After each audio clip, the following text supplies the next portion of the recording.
विस्थापितों पर जो लाठी चला, सीआईएसएफ के डीआईजी पर एफआईआर हो, डीआई बीएसएल के ऊपर एफआईआर हो। सीआईएसएफ कमांडेंट का जब तक फांसी नहीं हो जाता है तब तक विस्थापित ग्रामीण रोड पे रहेंगे। लाठी जो चलाया है इसको हम लोग घोर निंदनीय करते हैं, ये इसका विरोध करते हैं और सीआईएसएफ जो इस तरह का जो इंजाम है उसको फांसी हो और यहाँ के एमडी को अविलंब गिरफ्तार करके उसका आजीवन कारावास किया जाए। चीफ सेक्रेटरी से चपरासी तक, डीजीपी से सिपाही तक झारखंडी मानुष की बहाली करो, गैर झारखंडियों को उसको बिहार दे के उसके घर भेजो। जो सरप्लस जमीन है हमारा सब वापस जब तक नहीं करता है ये आंदोलन उग्र से अति उग्र होते चला जाएगा। शांतिपूर्ण तरीके से धरना कर रहे थे और बीएसएल प्रबंधन द्वारा उनका जान ले लिया गया। बोकारो स्टील का नाम चेंज करो, ये माराफरी है, यह बुर्बक हम लोगों को बनाया, बोका करके रखा, बोकारो का नाम दे के बोका बनाया माराफरी वाले को।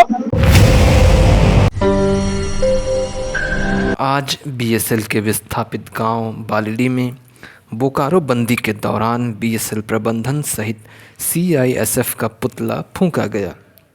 ज्ञात हो कि बीएसएल के विस्थापित आईटीआई अप्रेंटिस जो गुरुवार को अपनी मांगों को लेकर धरना प्रदर्शन कर रहे थे, उन पर हुए लाठीचार्ज के दौरान प्रेम कुमार महतो की मौत हो गई थी। उसी के विरोध में शुक्रवार को बोकारो बंदी का आह्वान किया गया।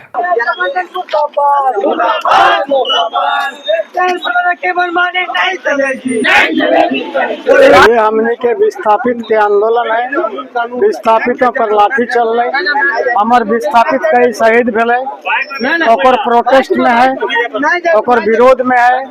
हमने के डिमांड है कि विस्थापितों पर जो लाठी चला, सीआईएसएफ के डीआईजी पर एफआईआर हो, डीआई बीएसएल के ऊपर एफआईआर हो, ईडीएचआर पर एफआईआर हो, डीपीएलआर डायरेक्टर पर एफआईआर हो और हम एक मुश्त 20,000 विस्थापितों की बहाली करो।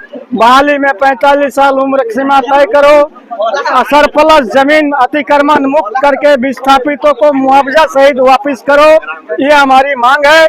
हमारे इसके साथ और मांग है कि झारखंड में बोकारो स्टील में, ये बोकारो स्टील का नाम चेंज करो, ये माराफरी है, यह बुर्बक हम लोगों को बनाया, बोका करके रखा, बोकारो का नाम दे के बोका बनाया माराफरी वाले को, इसलिए नाम बदलो।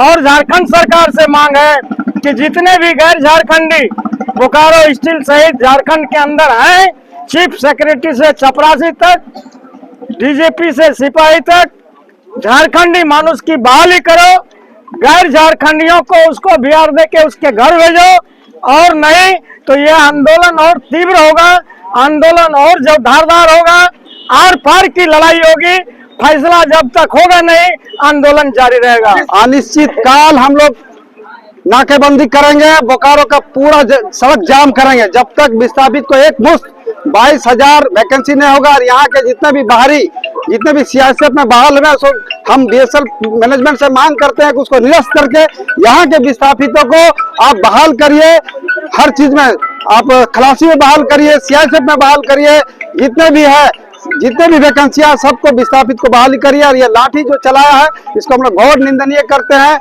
ये इसका विरोध करते हैं और सीआईएसएफ जो इस तरह का जो इंजाम है उसको फांसी हो और यहाँ के एमडी को अविलंब गिरफ्तार करके उसका आजीवन कारावास किया जाए। विस्थापितों के साथ जो अन्याय किया जा रहा है बर्दाश्त करने का एक सीमा था, अब सीमा समाप्त हो चुका है। एक मुश्त 22,000 वोट बहाली लेना होगा सभी पदों पर, और जब तक के नहीं लेता है और जो सरप्लस जमीन है हमारा सब वापस जब तक के नहीं करता है ये आंदोलन उग्र से अति उग्र होते चला जाएगा। हम लोग अब पीछे हटने वाले नहीं है।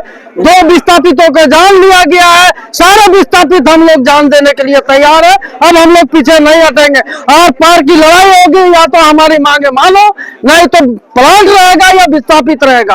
आंदोलन इस ऐसा रूप लेकर हम लोग चलने जा रहे हैं। आज विस्थापित के मान सम्मान की लड़ाई के लिए हम सभी युवा ग्रामीण विस्थापित आगे आए हैं। इस लड़ाई का आगाज शुरुआत हो चुका है। अगर 20,000 एकमुश्त बहाली नहीं निकलती है तो सड़क से ग्रामीण विस्थापित हम नहीं हटेंगे जब तक 20,000 बहाली चालू नहीं होगा। सीआईएसएफ कमांडेंट का जब तक फांसी नहीं हो जाता है तब तक विस्थापित ग्रामीण रोड पे रहेंगे। इस लड़ाई को हम लोग आज शुरुआत किया गया है। इस विस्थापित आज एक विस्थापित बेटा का रक्त बहा है। अगर हमको अधिकार मांगने के लिए बीएसएफ का रक्त बहाना पड़े तो हम लोग बहाने के लिए तैयार है। आज विस्थापित की लड़ाई को आप देख रहे हैं कि किस तरह हम लोग रोड पे उतरे हुए हैं। आज बीएसएल प्रबंधन द्वारा हमारी जमीन को लिया गया और हम लोग नौकरी मांगने जाते हैं और हम लोग को लाठी और गोली का धमकी दे के आज हम लोग के साथ जो विस्थापित साथी हैं, आज उनका नौकरी पर वहां पर शांतिपूर्ण तरीके से धरना कर रहे थे और बीएसएल प्रबंधन द्वारा उनका जान ले लिया गया। इसका क्या हम लोग को अधिकार नहीं है अपने लोकतंत्र में अपने हक और अधिकार का लड़ाई को लड़ने के लिए? शांतिपूर्ण तरीके से हमारे भाई वहां पर आंदोलन कर रहे थे और हम लोग ये बीएसएल प्रबंधन को कहने के लिए हम लोग विस्थापित जाग चुके हैं। आगाज आज से शुरू हो गया, अंजाम भुगतने के लिए अब तैयार रहिए।